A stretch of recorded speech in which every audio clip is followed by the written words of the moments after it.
Now, if you have looked at the IDE installation piece, then you may think this next thing I'm going to show you is just an extension of that, but it's not. I mean, in the IDE installation piece, I talked about putting in a CD-ROM, I talked about putting in a zip drive, I talked about putting in a hard drive. We're going to put another drive in now that kind of falls in that category as well. It's another mass storage device, but it's a DVD. And if it looks like a CD-ROM, well, you know, they pretty much look the same because DVDs and CD-ROMs look the same. The difference about a DVD, as you may know, is that first of all, it's a disk that stores a lot more data. CD-ROMs are 650 megabytes on the outside. And DVDs can store something like 8 or 10 times that amount, depending on what kind you get. So the first nice thing about DVD is that we're a software vendor who used to have to hand out 3 or 4 or 5 CDs for their software can now put it on just one DVD disc, which is the size of an old CD. That's pretty impressive.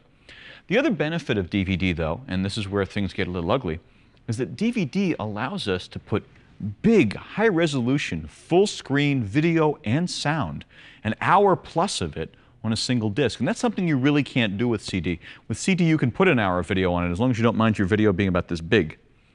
So there's two things that we need here. One is we've got to stick the drive on there, but the other thing is we have to put a decoder board on. And that's what I've got to show you.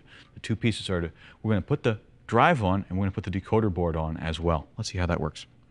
Now we start out with a virgin system, unsuspecting of the fact that it's going to have DVD added to it. And again, I've kept it out of the box so it's easier for you to see. Again, here's our motherboard. Here's my display card. The display card's got the connector that goes out to the monitor. Here's our primary IDE connector, and the primary IDE connector is hooked up to our hard drive. So this is our nice, simple system. This is before we've done anything to it.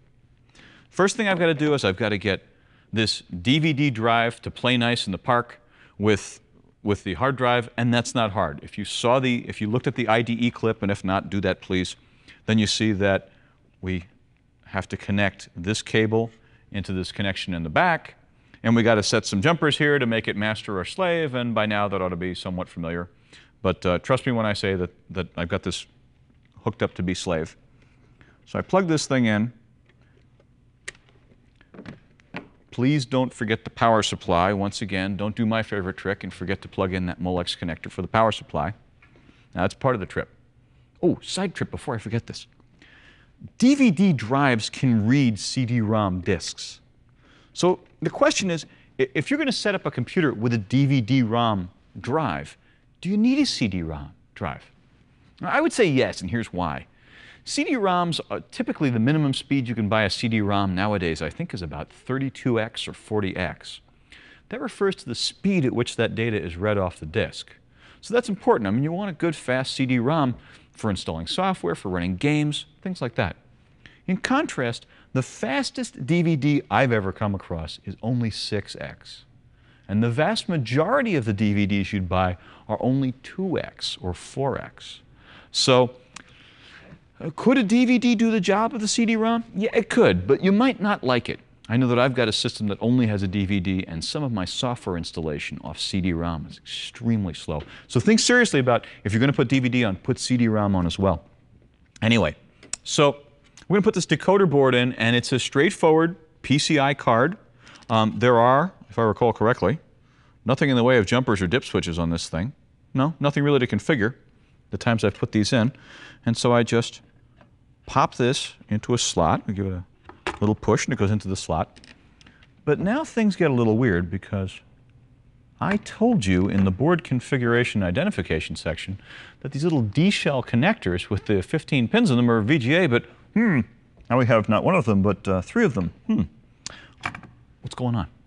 What's going on is the DVD decoder now works with the VGA to pump out your images. So, you get this little loop-back cable with your DVD. The way you work the loop-back cable is that this connector, which is where the monitor used to be, you disconnect. Then, you plug the loop-back cable in where that was, and at least on every DVD decoder I've installed, it may be different for others, check the manual. You then plug the other half of it into the top connector of the DVD decoder, and then you now plug your monitor into the remaining connector, which is the bottom connector on the DVD decoder. Now this can be a little confusing because people think, well, what if I'm not running DVD software? Can I no longer see things? Don't worry. Everything that comes out of the VGA gets piped directly through to this. So even if you never play a single DVD disc, your VGA monitor will work as it normally should. So once you've got this thing installed, what else do you have to do? Typically you'll need some sort of software support. Windows 98 and Windows 2000 support DVDs. Windows 95 does not unless you have a driver for it. That's the first step. The second step, once again, is that if you've got a DVD drive and you want to play DVD movies, you will need something to decode that video. And again, there's two ways to do it. You've seen one way, which is a hardware decoder.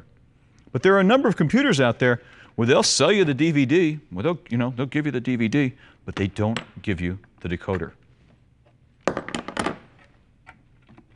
It's just like this, DVD drive, regular video. Can you look at DVD movies then? You sure can, but you need a soft DVD decoder. I use one from a company called Zorvan. In any case, so installing DVD. Get the drive in, potentially get the decoder in. If you don't get the decoder in, you need a soft decoder.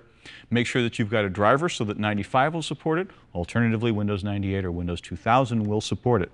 Once you got it hooked up, the beautiful thing is that now you have a drive that literally supports gigabytes and gigabytes on a little $2 disk.